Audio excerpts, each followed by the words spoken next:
श्री राधा वल्लभ लाल की, समस्त संत हरि भक्तन की, श्री वृंदावन धाम की, सद्गुरुदेव भगवान की। अजीत चाहर जी, राधे राधे। राधे राधे महाराज जी। महाराज जी, अगर हमारी मेहनत से कमाया हुआ धन कोई दूसरा हड़प लेता है, फिर उन लोगों से मन खराब हो जाता है, उस समस्या से कैसे निकलूं महाराज? अगर आपने उसका पूर्व में हड़पा हो तो आज तो मेहनत की कमाई तुमने देखा कि उसने हड़प लिया और कल तुमने उसकी मेहनत की कमाई हड़पी हो, आज वो अपनी बेईमानी का बदला ले रहा हो, तो तुम्हें विवेक लगाकर बच जाना चाहिए ना। निपट गए, आपको सोचना चाहिए निपट गए, उससे वैर क्यों कर रहे हो?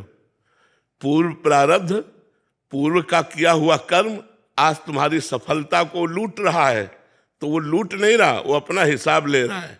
वो अपना हिसाब, वो तुम्हारा पुत्र बनकर, तुम्हारा मित्र बनकर के, तुम्हारा रिश्तेदार बनकर, तुम्हारा सहयोगी बनकर वो तुम्हारे साथ ऐसा कार्य करेगा जिससे तुम्हारी हानि होगी। इसलिए हानि होगी क्योंकि तुमने हानि की थी, वो अपनी हानि का बदला ले रहा है। वैसे उसकी बुद्धि हो जाएगी, वैसे वो कार्य करेगा। तो हमको ये समझना चाहिए जब हमारे साथ बेईमानी हो कि मैंने किसी की बेईमानी की थी, मेरा हिसाब बराबर हो गया। राधा राधा, अब मुझे आगे चलना चाहिए। इससे द्वेष नहीं करना चाहिए, नहीं तो नया कर्म बन जाएगा। अगर उससे द्वेष की, नफरत की, लड़ाई की तो नया कर्म बन गया और आपको भोगना पड़ेगा। इसलिए मुझे नया कर्म नहीं करना। राधे श्याम, तुम्हारा हिस्सा जितना था तुम ले गए, अब ठीक है। अगर हमारा है तो उसे कोई नहीं ले जाएगा। और किसी का कर्जा नहीं रखना चाहिए। अगर अपनी जानकारी में किसी का कर्जा हो तो किसी का कर्जा नहीं रखना चाहिए। तो हमें किसी की बेईमानी नहीं करनी, लेकिन कोई हमारी बेईमानी कर लेता है तो कबीरा खुद को ठगाइए, जा खाओ जाके। तुम्हारा कुछ हम लिया होगा तो तुमने हमारा ले लिया, नहीं हमारी चीज पड़ी रहेगी, कोई उठा नहीं सकता, वो हमारे ही प्रयोग में आएगी। अभिषेक पांडे जी, गाजियाबाद। श्री हरिवंश। राधे राधे महाराज जी। महाराज जी, हमारी आध्यात्मिक परंपरा में कहा गया है कि गुरु शिष्य का चयन स्वयं करते हैं, पर यदि गुरु को प्राप्त करने की ऐसा नहीं है, मन में पैदा हो, केवल ऐसा ही नहीं है, एक पक्ष नहीं है, दोनों पक्ष है। कभी कभी संस्कारी पूर्व जन्म के भजन किए हुए शिष्य को गुरु पकड़ते हैं, और कभी कभी शिष्य को गुरु की खोज करनी पड़ती है और गुरु के शरणागत होना। दोनों पक्ष है, एक पक्ष नहीं है कि गुरु ही शिष्य की खोज करता है। उसको क्या लेना देना है? वो आप्त काम महापुरुष है, उसको शिष्य की जरूरत क्या है? वो तो भगवत प्रेरित होकर के पूर्व साधना जिसकी भ्रष्ट हो गई है और वो जन्मा है, तो वो जाकर के उसको ए उठ चल। जैसे हमारे जन्म होने के समय, जब हमारा जन्म हुआ तो नैमिषारण्य के एक संत आए, हमारे पिताजी से पूछा चिलवा आया है क्या? तो उनका महाराज जी कोई संत तो आए नहीं।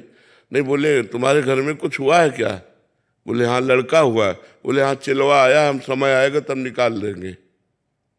तो पूर्व जन्म का हमारा जो भजन बचा है, हम उसे नहीं पूरा कर पाए तो गुरु आके खोज लेता है और वो वहां से निकाल देता है। नहीं तो प्रायः शिष्य को ही गुरु की खोज करनी पड़ती है। गुरु आप्त काम होते हैं, उनको किसी की जरूरत होती नहीं है। वो पूर्ण काम होते हैं, उनको शिष्य की क्या जरूरत होती है? आप प्रश्न कीजिए।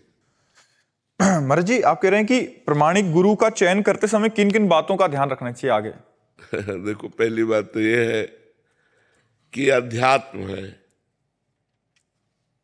अध्यात्म चिदानंद होता है और हम गुण और दोष प्राकृतिक देखते हैं। प्राकृतिक गुण दोषों से गुरु की पहचान नहीं हो सकती, क्योंकि प्राकृतिक गुण का नाटक तो एक फिल्म में भी करने वाला जो साधु का रोल करता है वो सम्यक रोल करता है। तो अगर गुण हम देखेंगे तो सम्यक नाटक कर रहा होगा तो उस पाखंडी है, लेकिन वो रोल पूरा सम्यक साधु का कर रहा है। तो आप लक्षण मिलाएंगे, आपको मिल जाएंगे, लेकिन वो साधु है नहीं, वो तो रोल कर रहा है साधु का। तो बाहरी गुणों से हम साधुता को नहीं पहचान सकते। उसे कुछ लक्षण बाहरी वर्णन किए गए हैं। तितिक्षवा, जो महान सहनशील हो, गर्मी सर्दी बरसात, लाभ हानि मान अपमान दुख सुख सबको सहने वाला हो। कारुणिका, उस सब पर करुणा करने वाला हो, उसका स्वभाव सब पर दया करना हो। सर्वभूत हिते रताहा, वो समस्त भूतों में हित की भावना रखता हो और स्वयं भगवान के चरणारविंद की भक्ति से युक्त, और जो उसके सामने पहुंच जाए उसको पहुंचते ही शांति, एक ऐसा अपनापन लगे कि इनको मैंने देखा पहली बार लेकिन लग रहा है ये मेरे अपने हैं, और उनके वचनों से हमारा अध्यात्म जागृत हो जाए। यही कोई बाहरी लक्षण है, बकाया आंतरिक लक्षणों को तो पहचाना ही नहीं जा सकता। जैसे निर्मोह, अब मोह रहित होकर के करुणा करना है, यही महापुरुषों में होता है। वो प्यार का नाटक करते हैं, सबसे प्यार का नाटक करते हैं, लेकिन उनका किसी से प्यार नहीं होता, एकमात्र परमात्मा से प्यार होता है। वो परमात्मा में अपने चित्त को रखते। कारुणिकाहा, करुणा करनी है लेकिन निर्ममो निरहंकारा, करुणा करते हुए ममता और अहंकार ना आने पावे। वो सिद्ध महापुरुष निर्मोह होते हैं, वो सिद्ध महापुरुष निर्माण होते हैं। वो सिद्ध महापुरुष का किसी का संग उनके ऊपर रंग नहीं ला सकता, चाहे जितना कोई भोग सामग्री भोगी वस्तुएं हो, उनका चित्त कभी चलायमान नहीं हो सकता। वो जित संग दोषा, निरंतर आत्मस्वरूप में स्थित रहते हैं, द्वंद्वों पर विजय प्राप्त किए होते हैं, सुख दुख में समान भाव रखते हैं। ऐसे महापुरुष भगवत प्राप्त होते हैं। ऐसे भगवत प्राप्त महापुरुषों को गुरु बनाना चाहिए, पर हम नहीं जानते कि वो रोल कर रहे हैं या वास्तविक है। भगवान तो जानते हैं ना, तो हमें सर्वप्रथम भगवान को गुरु बनाना चाहिए कि भगवान श्री कृष्ण ही हमारे गुरु हैं, और फिर उनसे प्रार्थना करें कि यदि आपको प्रगट रूप में गुरु देने की आवश्यकता है तो आप हमें पहुंचा दो या उनसे मिला दो, उनको हमारे पास पहुंचा दो या हम उनके पास पहुंच जाएं। तो भगवान जहां जोड़ेंगे वो सही जोड़ेंगे। हम किसी के प्रवचन से प्रभावित होकर, किसी की महिमा से प्रभावित होकर, तो पूर्व जन्म के पुण्यों से भी होता है। तो अब बहुत लोग सलाम कर रहे हैं, उनको सलूट कर रहे हैं, नमस्कार कर रहे हैं, तो बहुत लोगों का नमस्कार करना कोई साधुता का लक्षण नहीं। बहुत अच्छा प्रवचन कर लेना, एक से एक लक्ष्यदार भाषण देने वाले लोग हैं कि आप शब्द पर मोहित हो जाएंगे, ऐसे ऐसे बोलने वाले, तो क्या वो साधु हो गए क्या? तो क्या हम साधुता की पहचान माने? यही मान रहित होना, मोह रहित होना, संग दोष का प्रभाव न पड़ना, आत्मस्वरूप में स्थित रहना, समस्त द्वंद्वों पर विजय प्राप्त करना, सुख दुख में समान भाव। ये तो बाहरी दिखाई नहीं देंगे। जितने हम लक्षण बता रहे हैं सब आंतरिक है, और आंतरिक लक्षणों का बाह्य नाटक तो कोई बहुत अच्छे ढंग से कर सकता है। जो नाटक करता है वो बहुत अच्छे ढंग से कर सकता है कि सही महात्मा में त्रुटि हो सकती है, लेकिन नाटक करने वाले में त्रुटि नहीं मिलेगी, क्योंकि वो नाटक कर रहा है। तो इसलिए बच्चा, ये साधुता का वेश ऐसा है जैसे गंगा जी में सब कुछ समा जाता है, चाहे जो नाला डालो चाहे डालो, सुरसर मिले सो पावन कैसे। ऐसे इस वेश में असली नकली कई प्रकार के होते हैं, तो आप पहचाने नहीं जा सकते कि असली कौन है, क्योंकि बाहरी गुण माया जनित है, और माया जनित गुणों से वो मायातीत होता है, वो गुणातीत होता है। तो महात्मा को कैसे पहचाना जा सके? जैसे भगवान अपने आप को जना दे तो कोई जान जाए, ऐसे महात्मा अपना परिचय खोल दे तो कोई जान जाए। नहीं, महात्मा को जानना बड़ा कठिन होता है। मधुसूदन मिश्र जी। जय श्री राधे। राधे राधे महाराज जी। महाराज जी, मृत्यु के उपरांत जीव के स्वरूप और उसकी यात्रा के विषय में जानने का इच्छा है। कर्मों के अनुसार उसकी त्रिविध गति होती है और उसकी विविध गति होती है। शब्दों पर ध्यान देना, उसकी त्रिविध गति होती है और उसकी विविध गति होती है। त्रिविध गति में अधिक पाप करने वाला यातना देह में डालकर, ये पांच भौतिक देह तो छूट जाता है, यातना देह में डालकर उसे नरक भोगवाया जाता है। अधिक पुण्य करने वाला देव देह में डालकर स्वर्ग आदि में उसे सुख भोगवाया जाता है। और दोनों के जब पाप पुण्य क्षीण हो जाते हैं तो त्रिविध गति मनुष्य योनि या इसमें मृत्यु लोक में उसका जन्म होता है। और विविध गति 84 लाख योनियों में 83,99,999 योनियां और एक मनुष्य योनि प्लस मिला के मनुष्य योनि। तो त्रिविध गतियां और विविध गतियां ये साधारण होती रहती है। असाधारण वो है जो भगवान का भजन करके तीनों गुणों को परास्त करके काम क्रोध लोभ मोह मत को जीत कर वो भगवान के धाम को जाता है। राम उपासक हुआ तो साकेतपुरी को जाता है, शिव उपासक हुआ तो कैलाशपुरी को जाता है, कृष्ण उपासक हुआ तो गोलोक धाम को जाता है, प्रिया प्रीतम को उपासक हुआ तो वृंदावन धाम को प्राप्त होता है। ये उसके जीव की गतियां होती है। अब कौन से कर्म के अनुसार वो सुअर कुत्ता बनता है, ये अलग अलग विभाग उसके, वो ये न्यायाधीश यमराज के पास है वो लिस्ट, वो हमारे पास नहीं है जी। सौम्य रंजन कुमार जी उड़ीसा से। राधे राधे महाराज जी। गुरुदेव भगवान, एक और है परिक्रमा जो 2 घंटे में पूरी होती है और दूसरी ओर है नाम जप जो बैठकर करने को मिले, तो कौन सा ज्यादा? परिक्रमा करते हुए नाम जप। परिक्रमा ऐसे थोड़ी की जाती है कि संसार का चिंतन करते हुए परिक्रमा करें। फिर परिक्रमा का मतलब क्या रहा, हो तो चलना रहा केवल। परिक्रमा का मतलब है आराध्य देव का नाम या मंत्र सुमिरन करते हुए परिक्रमा करना, मौन परिक्रमा करना, नाम जप करते हुए मौन, किसी की निंदा, किसी की स्तुति, किसी की बात करते हुए परिक्रमा नहीं।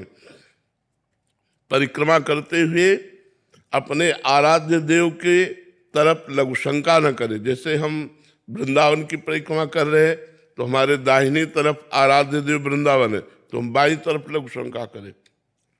अगर हम थूकते भी हैं तो बाईं तरफ, अगर कारणवशात हमें ऐसे थूकना भी पड़े तो बाईं तरफ, अगर हम प्रसाद भी पाएं तो हमारे दोनों पत्तल बाईं तरफ, जैसे गिरिराज जी की परिक्रमा है। तो अगर ऐसे परिक्रमा करें तो बहुत लाभ मिलता है।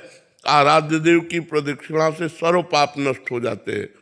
इसलिए हमें चाहिए कि हम नाम जप करते हुए परिक्रमा करें, सर्वश्रेष्ठ है।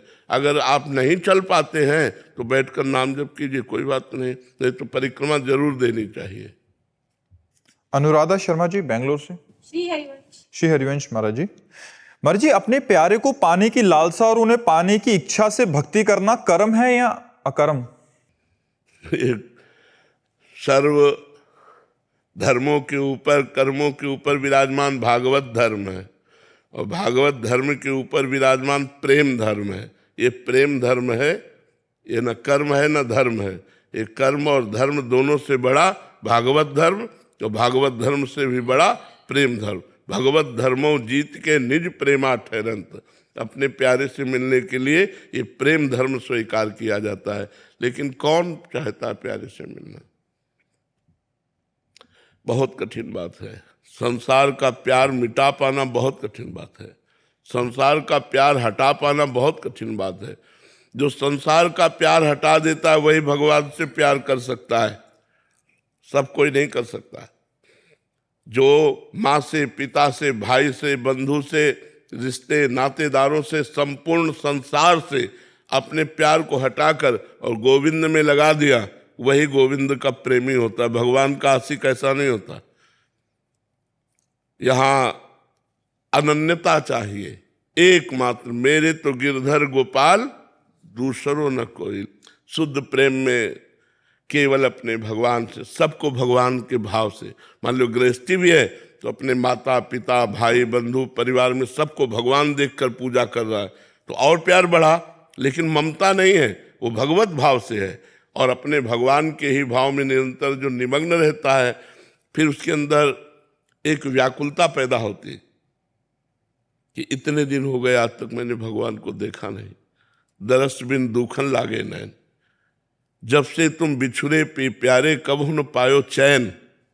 अब वो व्याकुलता उसकी विरह बन जाती है और विरह में फिर रोता है, तड़पता है, भगवान को पुकारता है। तब भगवान उसकी विराग्नि को शांत करने के लिए उसके मानस पटल पर दर्शन देते हैं, हृदय में उसको दर्शन देते हैं। फिर भी तसल्ली नहीं होती, फिर रोता रहता है, तब भगवान प्रगट दर्शन देते हैं। अगर उतने में तसल्ली हो गई तो फिर उतना ही अनुभव होगा। अगर उससे भी व्याकुलता बढ़ती रही तो जैसे हम आपको देख रहे हैं ऐसे भगवान देखने को मिलते हैं। भगवान है, भगवान कोई आश्चर्यमयी ऐसी बात नहीं है कि नहीं है। कोई कण ऐसा नहीं जहाँ भगवान ना हो। बस आश्चर्य यही कि माया का पर्दा कर लगा करके हैं। अगर पर्दा हटा दे तो केवल भगवान ही, दूसरा कोई है ही नहीं। किशन जी उज्जैन से। श्री हरिवंश महाराज जी। महाराज जी, मैं जजमान के लिए जप, कर्म कांड इत्यादि करता हूं। अगर मैं आपके द्वारा निर्दिष्ट नित्य पाठ और नाम जप करता हूं तब भी मुझे संध्या करना आवश्यक है? अगर आप दीक्षित हैं तो नहीं, अगर दीक्षित नहीं है तो हाँ। क्योंकि दीक्षा जब हम निकुंज की ले लेते हैं तो जिस समय संध्या होती है उस समय हमारी संध्या आरती होती ठाकुर की, उस समय संध्या बंदन होता है। जिस समय मंगला प्रभात होती है उस समय मंगला आरती होती ठाकुर जी की, मंगला प्रभात उनका उत्थापन होता है। हमारे पास समय नहीं है, संध्या करने का समय नहीं, और संध्या जिनकी होती है उन्हीं की तो हम आराधना कर रहे हैं, तो फिर हमारे यहाँ उसका लोप हो जाता है। लेकिन जब तक दीक्षा न ले तब तक संध्या करता रहे, तब तक उसे न त्रिकाल संध्या तो 2 काल की संध्या तो करनी चाहिए, प्रातः और सायं 2 काल की संध्या करनी दीक्षा चाहिए। के बाद भी मैं जो कार्य कर रहा हूँ वो करता रहूंगा तो उससे कर्म कांड। हाँ, कर्म बिल्कुल ब्राह्मण का वही कर्तव्य है। अध्ययन करना, अध्ययन कराना, दान लेना, दान देना, यज्ञ करना, यज्ञ कराना, ये सत्कर्म ब्राह्मण के हैं। लेकिन जितना अनुष्ठान ले उसको जजमान जानता हो या न जानता हो अपने को पूरा करना चाहिए, नहीं दोष लगता है। मान लो आपने रुद्राष्टाध्यायी के पाठ का अनुष्ठान लिया, अब वो तो जानता नहीं कितने रुद्राष्टाध्यायी कितनी देर में होती है, आप आधा घंटा में निपटा दिए और जजमान से पूरा पैसा लिए, वो आपके लिए अपराध बन गया और वो आपको दुख देगा। जजमान जाने या न जाने, जो अनुष्ठान ले उसे पूरा करे फिर दक्षिणा ले तो वो ठीक रहता है। पहले के ब्रह्म ऋषि, आजकल लोग जैसे नहीं कहे अरे निपटाओ जल्दी निपटाओ, ऐसा जल्दी निपटाओ तो हम तुम्हारा काम नहीं करेंगे, हम करेंगे तो अनुष्ठान पूरा करेंगे, आपको करवाना है तो करवाइए, नहीं तो ना करो। जल्दी है कोई खिलवाड़ थोड़ी, शास्त्रीय विधान। और इसीलिए आजकल कोई शास्त्रीय विधान मानता कहाँ है। अब कहाँ girlfriend boyfriend live in relation, इसमें शास्त्रीय विधान कहाँ काम करेगा। शास्त्रीय विधान तो पवित्र जीवन में काम करता है, अपवित्र जीवन में कौन मानता है। बुला भी लिया तो एक निमित्त मात्र है, दक्षिणा दे दिया चले गए वो भी। अब साखोच्चार सहित पूरा ब्याह विधि से पूरी रात लगता था, पंडित जन पूरी रात वेद मंत्र उच्चारण करके तब लड़का लड़की का ब्याह पूरा होता था। आजकल कहाँ ना। गुड़िया दुबे जी, राधे राधे महाराज जी। महाराज जी, भगवत मार्ग पर चलने के लिए क्या साधना करना जरूरी है? अगर जरूरी है तो साधना कैसे करें महाराज जी, प्रारंभ कैसे करें उसका? किसी भी कार्य को करने के पहले हमारा लक्ष्य दृढ़ होना चाहिए। लक्ष्य दृढ़ होने में इतनी ताकत है कि हम लक्ष्य तक पहुंच सकते हैं। पहले हमारा लक्ष्य तो बने। हमारा लक्ष्य है भोग, धन, नाना प्रकार की मान प्रतिष्ठा, तो हम भगवत मार्ग में चलने में समर्थ नहीं है। यदि हमारा लक्ष्य है सिर्फ भगवत प्राप्ति, तो ना लाज 3 लोकन की, न वेद को कहो करे, न शंक भूत प्रेत की, न देव जच्छते डरे, सुने न कान और की, दृशे न और इक्षना। कोई इस त्रिभुवन में ऐसा पैदा ही नहीं हुआ कि हमारे लक्ष्य को बाधा पहुंचा दे। रात दिन अपने लक्ष्य के प्रति दृढ़ रहना, यही साधना है। देखो, बिना किए कुछ नहीं होता। अगर कोई भोजन बना बनाया भी दे दे तो आपको चबाना पड़ेगा, तभी वो पचेगा जाके। तो बना बनाया भोजन भी आपको परिश्रम करना पड़ेगा, चबाना पड़ेगा। ऐसे परम पद सुख प्राप्त करना चाहे और कहते बिना साधना के हो जाए असंभव, साधना करनी पड़ेगी। साधना क्या है? हम जहां फंसे हैं उससे मुक्त होना। जैसे हम काम में फंसे हैं, क्रोध में, लोभ में, मोह में, अहंकार में, मत्सरता में, ईर्ष्या में, द्वेष में, हम इसमें फंस गए हैं। इसी से हमें मुक्त होना है। तो काम क्रोध आदि शत्रुओं पर विजय प्राप्त करने के लिए राधा नाम समर्थ है। राधा राधा राधा आप रटिए, और काम क्रोध आदि शत्रु जब आप क्रमण कर रहे हो उस समय सहिए। मात्रा स्पर्शास्तु कौन्ते शीतोष्ण सुख दुखदा, आगमा पाइनो अनित्यास तास्तितिक्षस्व भारत।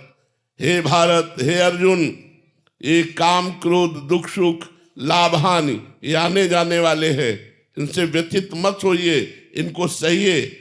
और नाम जप करने से सहने की सामर्थ्य प्राप्त होती है। तो बिना साधना के भगवत प्राप्ति नहीं, और बिना भगवत प्राप्ति का लक्ष्य दृढ़ किए हमारी साधना नहीं होती। और जब तक भोगों में प्रीति है तब तक लक्ष्य दृढ़ नहीं होता। भोगैश्वर्य प्रसक्ता नाम तया प्रहत चेतसाम व्यवसायत्मिका बुद्धि समाधौ न विधीयते। जिसकी भोग और ऐश्वर्य ने चित्त वृत्ति अपहृत कर ली है वो कभी भगवत प्राप्ति का निश्चय ही नहीं कर सकता। हाँ, यदि सत्संग मिले और विवेक जागृत हो तो वो कर सकता है। तो आप लोग बड़े सौभाग्यशाली हैं, आपको सत्संग मिल रहा है। आप निश्चय कीजिए इसी जन्म में पापाचरण का त्याग कर, गंदे आहार का त्याग कर, गंदे विचार का त्याग कर, गंदी क्रियाओं का त्याग कर हम एक अच्छे व्यक्तित्व वाले बने। ना भगवान को प्राप्त कर सके तो हमारा अगला जन्म सुअर कुत्ता का तो ना हो, हमें पुनः मनुष्य जन्म मिले और हम फिर अपने राष्ट्र की सेवा कर पावे, समाज की सेवा कर पावे, भगवान को रिझा पावे। ऐसी साधना जरूर करनी चाहिए। संदीप मीना जी इंदौर से। राधे राधे महाराज जी। महाराज जी, क्या शरीर मुक्ति आज भी संभव है? दूसरे शब्दों में कहें तो जीते जी मोक्ष प्राप्ति हाँ, जीते जी ही तो अधिकतर मोक्ष होता है। जो संत काम क्रोधादि शत्रुओं पर विजय प्राप्त कर चुका है, जिसके समीप विषय भोग रहने पर भी भोगने की इच्छा नहीं है, जो निरंतर भगवान के चिंतन में डूबा हुआ है, जिस पर सर्दी गर्मी मान अपमान हानि लाभ का कोई प्रभाव नहीं पड़ता, वो जीते जी जीवन मुक्त है, वो जीते जी भगवत प्राप्त हो गया है। एक जीवन मुक्तता होती मरने के बाद और एक जीवन मुक्तता होती जीते जी, जिसे कहा जाता है विदेह जीवन मुक्त। जो जीवन रहते हुए जीवन मुक्त है वो विशेष लाभदायक है कि वो जीवन मुक्तता का स्वाद तो लिया, जो मरने के बाद मोक्ष हो गया वो तो बात अलग हो गई। समुद्र की तरंग तमरंग बन करके जो अलग खेल रही थी अब वो समुद्र में मिल गई है, हो गया मोक्ष। लेकिन जीते जी मुक्त होकर अखंडानंद, ज्ञानानंद, भगवदानंद, प्रेमानंद का जो आनंद ले रहा है उससे बढ़कर सौभाग्यशाली कौन हो सकता है। इसलिए दो प्रकार से मोक्ष होता है, एक शरीर छूटने के बाद और एक शरीर रहते।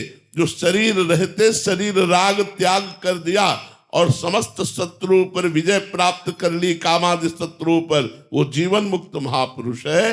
वो लोक के लोक को तार सकता है, इतनी सामर्थ्य उसमें होती है। मम भक्ति युक्त वो भुवनम पुनाथ।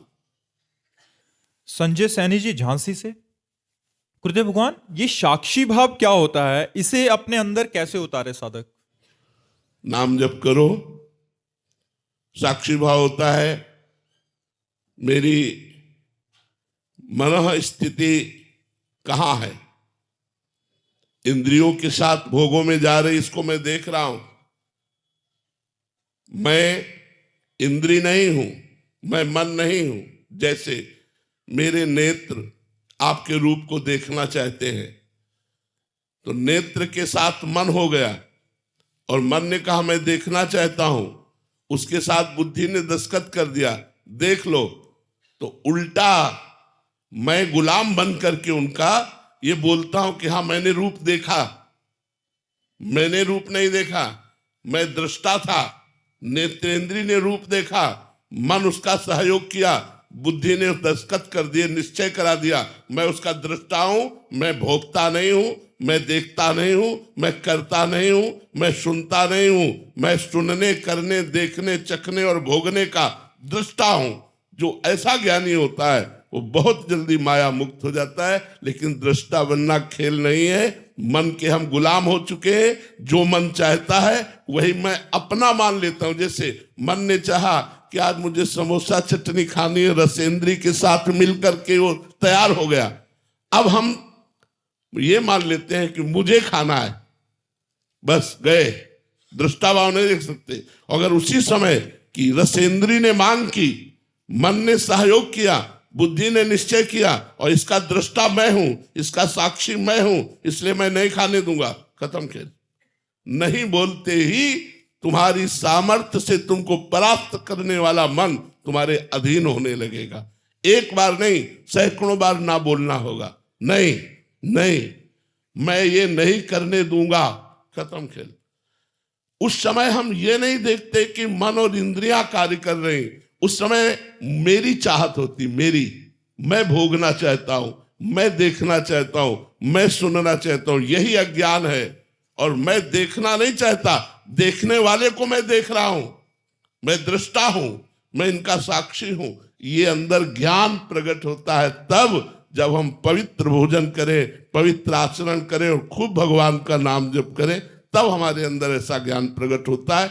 दृष्टा भाव हो जाना जीवन मुक्तता की यात्रा है, अभी पूरा नहीं हुआ, यात्रा है। और जब सर्वम खलमिदम ब्रह्म, तब पूर्णता होती कि सब ब्रह्म है, ऐसा अनुभव हो गया, तब वो पूर्ण हो जाता है। सृष्टि शर्मा जी, राधे राधे महाराज जी। महाराज जी, मैं बड़े से बड़े और छोटे से छोटे निर्णय में भी दुविधा में रहती हूं, इसी कारण मैं कोई निर्णय नहीं ले पाती। महाराज जी, निर्णय कैसे लेना चाहिए महाराज जी? नाम जप करो तो तुम्हारे अंदर सूक्ष्म भाव को सुनने की सामर्थ्य आएगी। कोई भी निर्णय लेने के पहले 1 मिनट शांत हो जाओ और अंदर आओ, फिर देखो अंदर आवाज आ रही, करो या ना करो। वैसे सबको यह बात अनुभव होगी, जब आप गलत करना चाहोगे तो एक आवाज आती है अंदर से, ये गलत है, नहीं करना चाहिए। पर हम लोग बहिर्मुख होते हैं, उस आवाज को रौंद करके हम मनमानी कर लेते हैं। सबके अंदर साक्षी परमात्मा बैठा हुआ है, एक बार उससे पूछो करना चाहिए कि नहीं, और अंतर्मुख होकर सुनो तो उत्तर आ जाएगा हाँ या ना। पर अंतर्मुख होना तो भी आता हो, अभी तो बहिर्मुख हम घूम रहे हैं, अंतर्मुख होना कहाँ आता है? अंतर्मुख हो गए तो 1 सेकंड में उत्तर मिल जाएगा, किसी बात से पूछने की जरूरत नहीं। सर्वज्ञ परमात्मा सबके हृदय में विराजमान है, वो उत्तर देने में समर्थ, सबको उत्तर देता है। लेकिन सब लोग सुनकर भी अनसुनी करते हैं, उसकी नहीं मानते, अपने मन की बात मानते हैं, ना कि परमात्मा की। यदि हम मौन होकर 1 मिनट शांत होकर अंतर्मुख होकर देखें तो हमें उत्तर मिल जाएगा, और उस उत्तर का जो पालन करे वो भगवान को प्राप्त होगा। उससे अधर्म हो ही नहीं सकता। ये सब कोई देखो, जब आप गलत करना चाहोगे तो आपके अंदर आएगा गलत है, आप भयभीत होने लगेंगे, आप डरने लगेंगे, लेकिन आपका मन आपको उत्साहित करके पुनः गलत कार्य करवा देता है। और जब हम फंस जाते हैं तब कहते हैं यार मेरे मन में तो आया था कि गलत है, ना करूं, पर पता नहीं क्या हो गया, मैं करना नहीं चाहता था, मुझसे मानो किसी ने जबरदस्ती करा लिया। यह है वासना। दुर्वासना मम सदा परिकर्षयन्ति, दुर्वासना सदैव हमको गंदे आचरणों की तरफ खींचती है। और नाम जप, सत्संग, शास्त्र स्वाध्याय, परोपकार, ये हमें उन्नतिशील बनाता है, हमें आगे अध्यात्म की तरफ बढ़ाता है। तो अध्यात्मवान बनो, विषयी नहीं। जितेंद्र जी, मध्य प्रदेश से, राधे राधे महाराज जी। महाराज जी, विपरीत परिस्थितियों में शारीरिक हो या मानसिक हो या बाह्य हो, कैसे परेशान ना होकर प्रसन्न रहते हुए उसे जूझे महाराज जी? जब हमें भगवान का आश्रय होता है और भगवान का नाम जब हम बहुत अधिक मात्रा में करते हैं तो हमारे अंदर ये सामर्थ्य आ जाती है कि हम मृत्यु जैसे कष्ट को भी हंसते हुए स्वीकार कर लेते हैं। हर समय अपने कर्तव्य का पालन करते हुए धर्म पूर्वक चलने की चेष्टा कर रहे हैं, और शरीर पीड़ा, कई तरह की बहुत सी विपरीत परिस्थितियां शरीर में है, लेकिन उनको कुछ ना गिनते हुए हम आगे बढ़ रहे हैं। क्यों? क्योंकि भगवान हमारे साथ है और भगवान का नाम जप हमारे साथ है। भगवान और भगवान का आश्रय ये हमको हर समय बल देता रहता है, हम उसी बल से गर्जना करते हैं, हर समय हम उत्साहित रहते हैं। किसी ने एक बार पूछा कि कैसा उत्साह रहता है, तो हम कहा कैसे बतावें, ऐसा समझो जैसे नवीन लड़के का किसी सुंदरी स्त्री से ब्याह तय हो गया हो, तो उसको कैसा लगता है? वो हर समय फूला फूला घूमता है, उससे करोड़ गुना फूलन हमारे हृदय में रहती है, क्योंकि प्रिया प्रीतम के चरणारविंद का आश्रय लिए।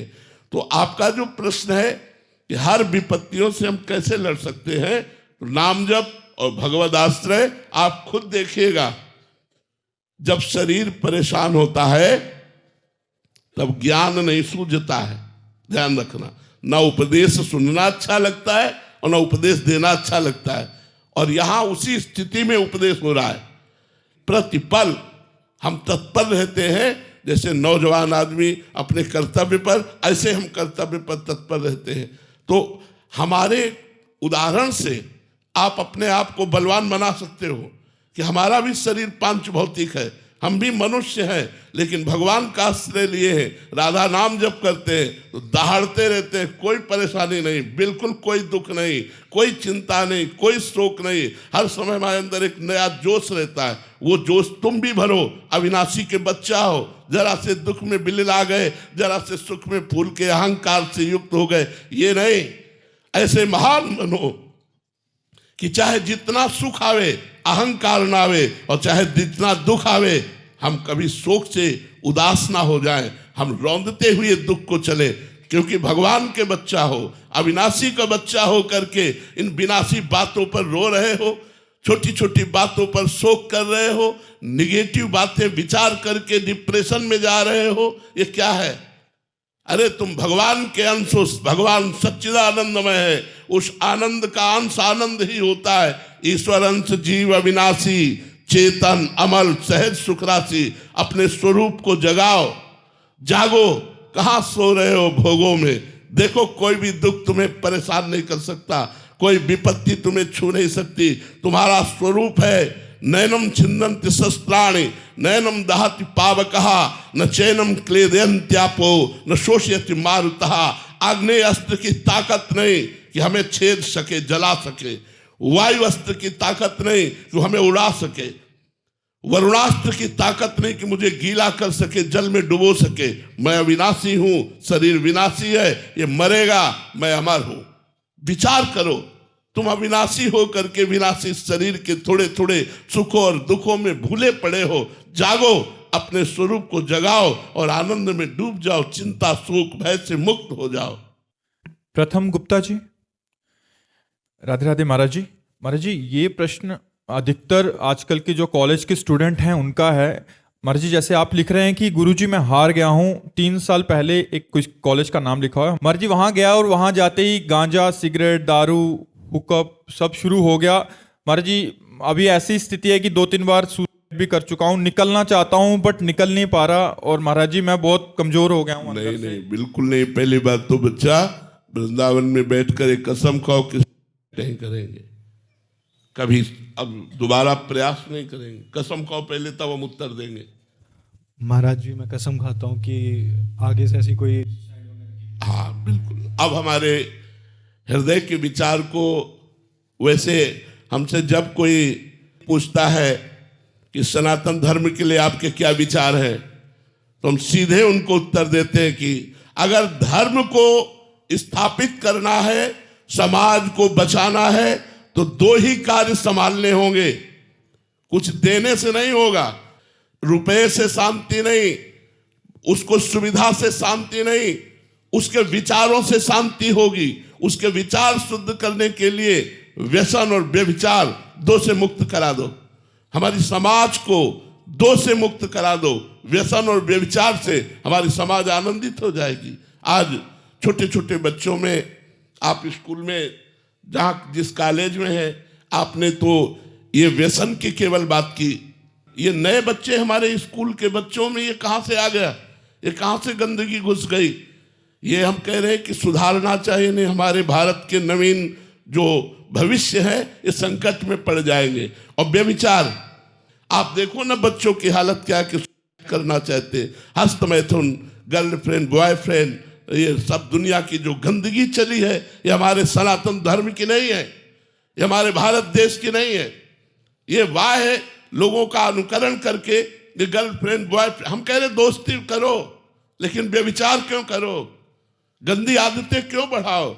आपका जीवन स्कूल का जीवन है, आप हमारे भारत के भविष्य हैं। आप में से कोई एमएलए बनेगा, आप में से कोई फौजी बनेगा, आप में से कोई न्यायाधीश बनेगा, आप में से कोई वकालत करने वाला बनेगा। अगर आप स्वयं भ्रष्ट हैं तो आप हमारे देश की क्या रक्षा करेंगे?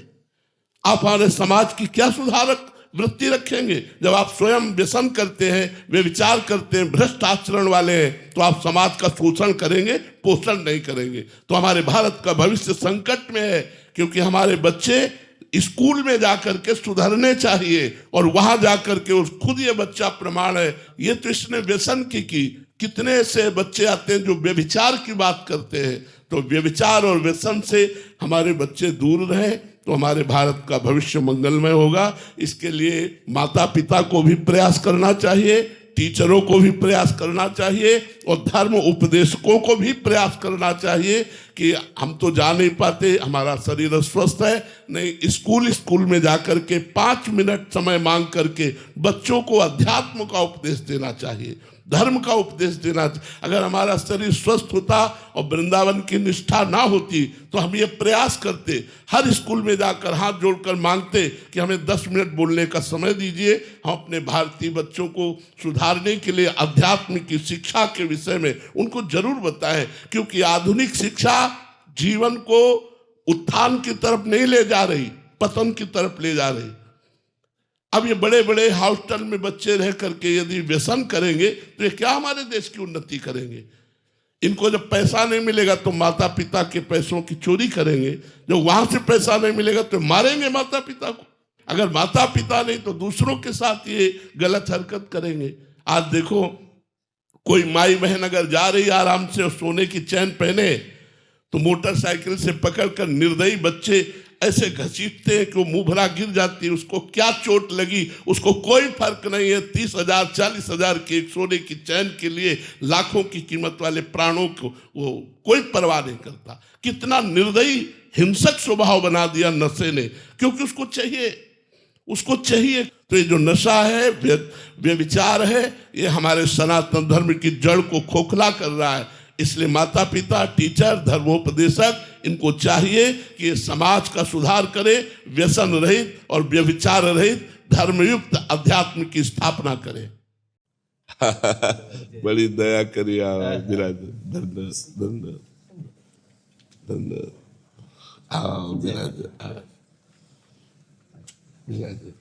एक चुनरी लाल जय सरकार, ये बालकों ने तैयार की है, इसे परम पूज्य बाबू जी, परम पूज्य बाबा और देवर्षि नारद जी महाराज और युगल सरकार श्री राधा माधव जी। जय जय श्री राधा माधव सरकार की जय, श्री राधा वल्लभ लाल की जय।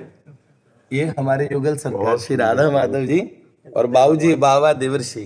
जय जय युगल सरकार की जय।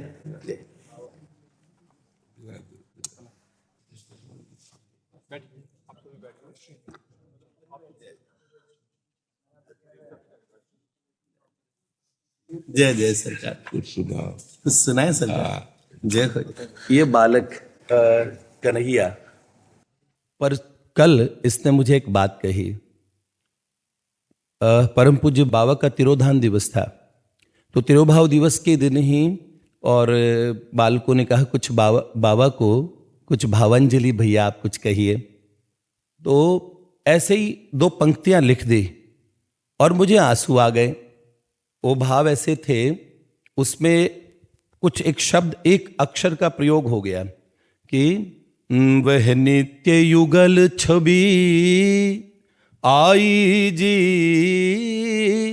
एक बाबा थे एक भाई जी, रसिकन यह जोड़ी भाई जी, रसिकों को जोड़ी भाई, एक बाबा थे एक भाई जी। तो जैसे थे शब्द का प्रयोग किया, तो बाबा बाबू जी तो नित्य है, सदा वर्तमान में है, सदा सर्वकाल में है, सर्वदेशीय हैं। तो थे शब्द, लेकिन जैसे ही कि हम प्रगट रूप से उन्हें देख नहीं पा रहे हैं, और ऐसे मन में भाव आया, भाई जी ममता मूरत थे, तो बाबा उनकी सूरत थे, एक बाप बने एक माई जी, एक बाबा थे एक भाई जी। प्रगटे जन नैन के तारे थे, भाई जी में नंद दुलारे थे, और बाबा बन राधा आई जी। एक बाबा थे, एक भाई जी। गीता वाटिका पे हमने कवित्र लिखा, हमारे गीता वाटिका पे हम क्या, हमारी भावधारा में हम कहते हैं, पूजा कमल दीदी मुझे कहते भैया इसको एक बार दोबारा कहिए। तो हम वहाँ पे महाभाव रस राज स्वरूप में युगल सरकार को मानते हैं, और इन युगल द्वय महापुरुषों को, इनको भी हम युगल सरकार के स्वरूप में ही मानते हैं। तो क्योंकि बाबा ऐसे कहते थे कि किसी ने पूछा बाबा आपका संप्रदाय क्या है, तो कह रहे हमारा तो चिता संप्रदाय है। वो कहते थे यह भस्म चिता की राख नहीं, चिन्मय वृंदावन है प्रियतम। ये चिन्मय वृंदावन है। तो हमारे मन में एक बात आई कि तीर्थों की तीर्थ सी फैली जग कीरत सी, प्रेम भूमि बाटिका सो कौन अनजानी है। प्रेम की धरा जहाँ पर प्रेम ही दिशा गगन, प्रेम ही है ठाकुर और प्रेम ठकुरानी है। प्रेम की ही साधना और प्रेम ही परम सिद्धि, उसी प्रेम धाम की ये प्रेम कहानी है। रस राज जहाँ प्रेम मूरत श्री भाई जी है, महाभाव प्रेम को मेरे बाबा राधा रानी है। महाभाव प्रेम को मेरे बाबा राधा रानी है।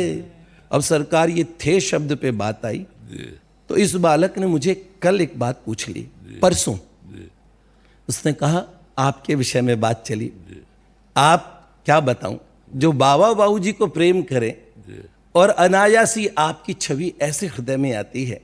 पूज्य कमल दीदी ने ऐसे हृदय पे हाथ रख के मुझे कहा भैया मैं क्या कहूं, बाबा जो कर रहे हैं ना, इस समय अंतर जगत प्रकट होकर नृत्य कर रहे हैं, प्रकट होकर नृत्य कर रहे हैं। मुझे लगता है कि भूमंडल में इस समय में एक ऐसी लीला चल रही है, एक स्थान पे बैठे एक महापुरुष के पास सारे संत आ रहे हैं, ये अंतर जगत ने एक मेला लगाया है। तो इस बालक ने कहा कि भैया जब बाबा नहीं होंगे तो क्या होगा, बड़ा तो फिर मेरे मन में भाव आया, मन के उन्होंने बोला, फिर मैंने कहा इसका एक समाधान है, महापुरुष कभी नहीं होगी का तो हो ही नहीं सकता, वो सदा सर्वकाल में सदा रहते हैं, जैसे प्रिया प्रियतम श्यामा श्यामा वैसे ना। तो ऐसे एक भाव लिखा मैंने कल रात्रि में, मैंने कहा तुझे इसका एक कवित्व में उत्तर दूंगा कि जिनकी यशो गाथा सारा भूलोक गाता, उनको भारतीय माता धारेगी शीश गहनों में। माँ भारती के क्या बताएं, जो आप शीश के आभूषण सबसे सर्वश्रेष्ठ होता है मुकुट। ओहो, जिनकी यशो गाथा सारा भूलोक गाता, उनको भारतीय माता धारेगी शीश गहनों में। कहे माधुरी सानंद हमारे बाबा प्रेमानंद हैं ऐसे, संत निर्द्वंद सिख हिंदू बौद्ध जैनों में। होता नहीं अंत जिनका, उनको कहते संत रहेंगे, बाबा तो अनंत युगों तक रसिकों के बैनों में। जब जब रसिक बात करेंगे, रस वार्ताएं होगी, बाबा की चर्चा होगी, पुनश्च पुनश्च। होता नहीं अंत जिनका, उनको कहते संत रहेंगे, बाबा तो अनंत युगों तक रसिकों के बैनों में। सखी रूप धारी फिर दिखेगी ओ प्यारी, प्रिय वादिनी हमारी प्रिया लालजू के नैनों में। सखी रूप धारी फिर दिखेगी ओ प्यारी, प्रिय वादिनी हमारी राधा वल्लभ जू के नैनों में, प्रिया लाल जू के नैनों में। तो सरकार अनंत युगों तक जो इस मार्ग पे चलेंगे, ऐसे ये धरा और ऐसे साधक, ये सब बालक, मुझे नहीं पता कौन किस भावधारा का है, पर सब ने पोषण पाया है। और साप राम सिंधुगन सज्जन धीरा, चंदन तरु हरि संत समीरा।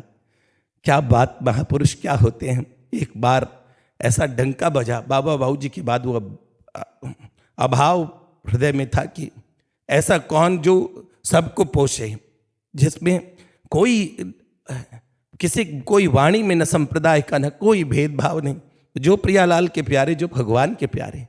कोई अगर शांकर मत से चलता हो, चाहे राधा वल्लभी हो, श्यामानंदी हो, रामानंदी हो, भगवान सबका पोषण। ऐसे ऐसे सबकी भावधारा को पोषण करने वाले। सरकार थोड़ा सा इसको एक हल्की सी बात में, क्योंकि हृदय बड़ा भारी हो गया, पिछली बार एक हंसी की बात कह देता हूँ। पिछली बार एक बात कही थी, ये बालक लोग सब मिलते हैं तो कहते, जो भी मिलते हैं, एक बार जो वो सुनाना राधा नाम टैबलेट। मैंने कहा देखो, उसके आगे का मैंने एक स्टेंजा लिखा था, उस समय तो सुना नहीं पाया था, उसके आगे का भी सुना देता हूँ।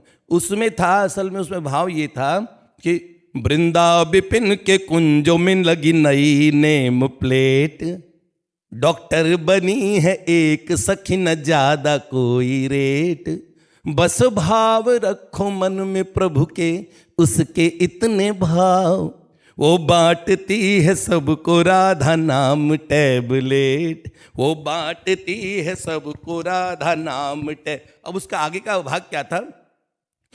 अभिनेता हो नेता हो चाहे कोई फौज में, अभिनेता हो, कोई अभिनेता हो चाहे नेता हो चाहे कोई फौजी आए, अभिनेता हो नेता हो चाहे कोई फौज में, झट से लगा देते उन्हें ईश्वर की खोज में, कर देते हैं इलाज सबका एक डोज में, कर देते हैं इलाज सबका एक डोज में, पेशेंट जो जाता है वहाँ आता मौज में, पेशेंट जो जाता है वहाँ आता मौज में। ये बात है। प्रिया प्रियतम युगल सरकार की क्या लीला है। तो ऐसी बात हृदय में छपी है। हम कृतकृत्य होने, एक ऐसी ये मुस्कान देखने, दूर से देख के कुमुदनी सरोवर बसे चंदा बसे आकाश, जो जाही के मन बसे सो ताही के पास। युगल सरकार की जय। सरकार, मैंने इतने समय बोल दिया, अब आपके श्रीवाणी को सुनने के लिए सारे बालक जय जय। हम तो बस इतना कहेंगे कि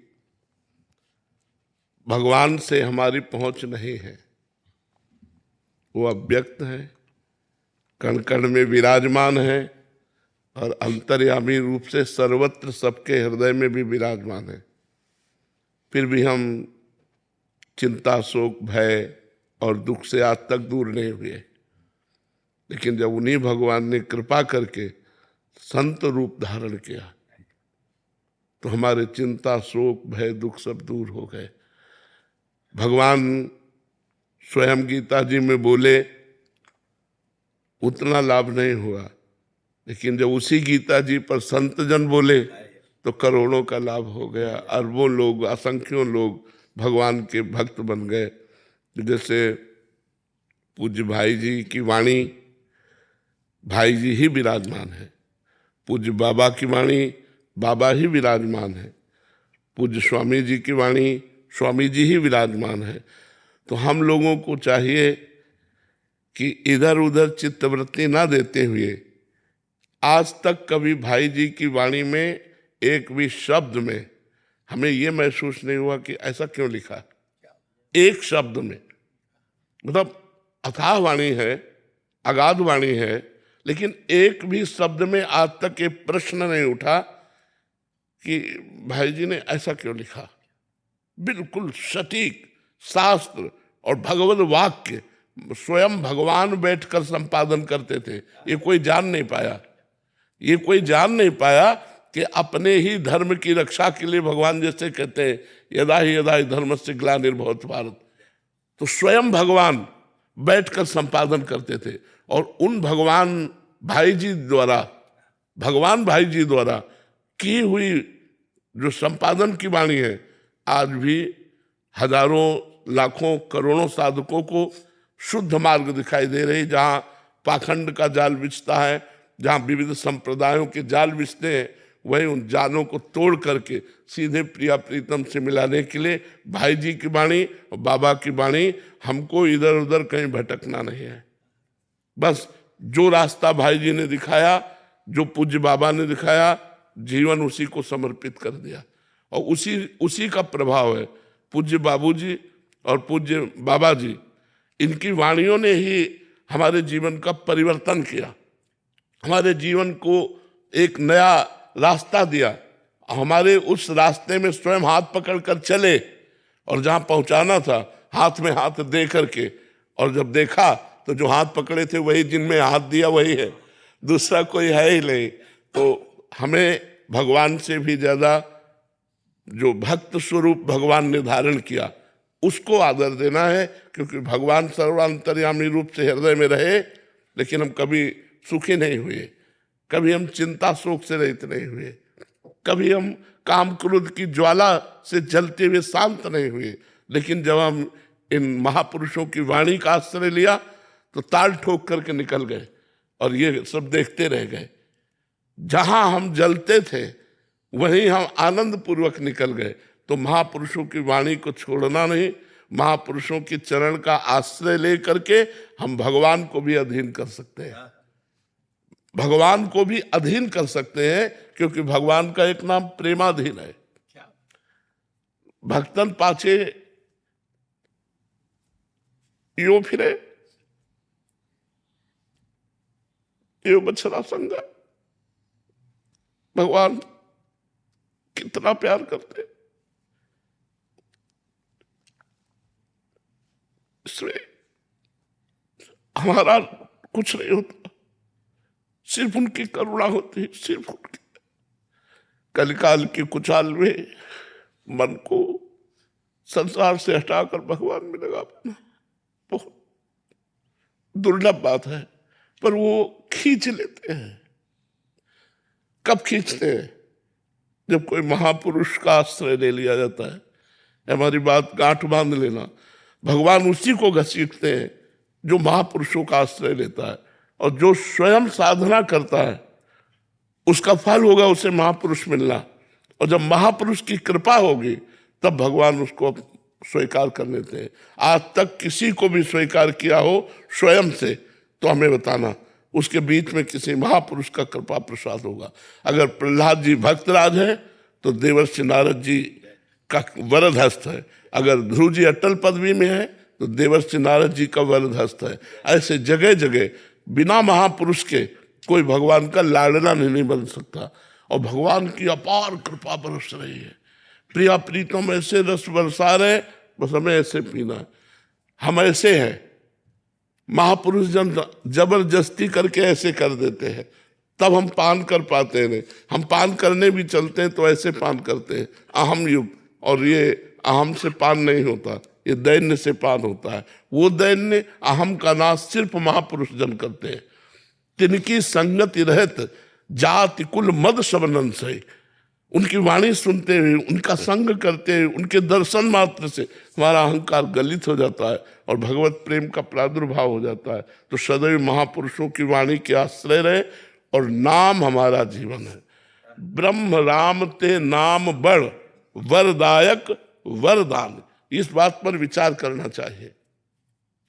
रामचरित सतकोटि में लिए महेश जी जान, 100 करोड़ रामायणों का अवगाहन करके देवाधिदेव भगवान शंकर ने ये हृदय में पाया कि ब्रह्म राम ते नाम बढ़, ब्रह्म राम से भी बढ़कर के उनका नाम है। और जो नाम है अगर उस नाम को स्वीकार कर ले तो वरदायक वरदान। हम नाम के बल से ही अपने आचार्य को आशीर्वाद देते हैं, अपने लाडली लाल को आशीर्वाद देते हैं, वरदायक वरदान। नाम आ गया तो हमें इतनी सामर्थ्य दे दी, इतना दुलार दे दिया कि अपने प्रिया प्रीतम को भी चिरजीवो भूतल याद। चिरजीवो भूतल यह जोरी, उनको आशीर्वाद देते। जैसे ही हरिवंश विपिन भूतल पर संतत अविचल जोरी, लाडली जो थारो अविचल रहो जो सुहाग, आपका सब सुहाग चल रहे। तो ये वरदायक वरदान, भगवान का नाम वर देने वालों को भी वर देने की सामर्थ्य प्रदान कर देता है। इसलिए हम सदैव दो ही बात है, महापुरुषों की वाणी के अधीन रहें और उनके द्वारा प्रदत्त नाम, उनके द्वारा प्रदत्त नाम सदैव हमारा जीवन बना रहे, हमारी जिह्वा पे बना रहे, हमारे हृदय में बना रहे। हमें और कुछ नहीं चाहिए, इसी से सब कुछ प्राप्त हो जाएगा, इसी से सब कुछ प्राप्त हो जाएगा। श्री लाडली लाल की जय, जय जय श्री राम। सरकार, आपका स्वास्थ्य बहुत प्रतिकूल है, ऐसी अवस्था में आप इतना श्रम कर रहे हैं, ये बात हृदय में ऐसी लगती है। हम ये धरती माता और यहाँ पे जितने इस समय इस संसार में जो लोग हैं, जो देख रहे हैं, रास्ते में जिन्होंने राम जी को देखा और राम जी ने जिनको देखा, जो बाबा को देख रहे हैं और बाबा जी ने देख रहे हैं, अद्भुत लीला हो रही है। अंतर जगत का अद्भुत ऐसा प्यार लुटाया जा रहा है आपके माध्यम से। अब बाबा, हम यही चाहते हैं आप स्वस्थ रहें, आप स्वस्थ रहें। वैसे शारीरिक कष्ट और पीड़ा ये हमें परास्त नहीं कर पाती। महारानी जी की दया है, हमें नया उत्साह, नया बल, एक नया तेज, उनके प्यार के आगे कुछ नहीं। अनंत लोगों का बल आपसे, आपसे अनंत का बल है। जय जय युगल सरकार की जय। जब तक व्यसन और व्यभिचार इन दो पर अंकुश नहीं होगा, तब तक धर्म की रक्षा कर पाना बड़ा कठिन होगा। आज हमारी नवीन पीढ़ी दो पर फिसलती जा रही, व्यसन, नशा और व्यभिचार। कोशिश करो नवीन पीढ़ी को आध्यात्मिक शिक्षा मिले, जिससे व्यसन और व्यभिचार से मुक्त हो, तो हमारा समाज निर्दोष और निष्कलंक हो जाएगा। बस यही हमारी प्रार्थना। महाराज जी, आपके दार्शनिक जो आपके विचारधारा, जो आध्यात्मिक ज्ञान है, मेरे जैसे नए करोड़ों लोगों के जीवन में परिवर्तन ला रहा है। और वास्तव में आपसे दर्शन करने के लिए पूरा देश ही ललायत रहता है। 80 साल से हम सब भाई बहन सेवा में लगे हैं देश के। एक छोटा सा प्रश्न आपसे मन में बहुत दिन से विचलन है। मान लीजिए कोई सकारात्मक भावना से और एक निरंतर अच्छे काम में लगा हो और उसको रुकावट मिल जाए, तो उसे क्या करना चाहिए? उसे अपनी सकारात्मक भावना को पुष्ट करके रुकावट को रौंद करके आगे बढ़ना चाहिए, क्योंकि हमारी सकारात्मक भावना में दम है और रुकावट होती है निगेटिव। हमारी निगेटिव वृत्ति इतनी हम पर हावी ना हो पावे कि हम उदास, निराश, हताश हो जावे। हमें अपनी सकारात्मक वृत्ति इतनी बढ़ानी चाहिए कि उसे हम अगले कदम में उसे परास्त करके आगे निकल जाए। हमें भगवान का भरोसा और अपना प्रयास, सकारात्मक सोच, इसके बल से उसको परास्त कर देना चाहिए।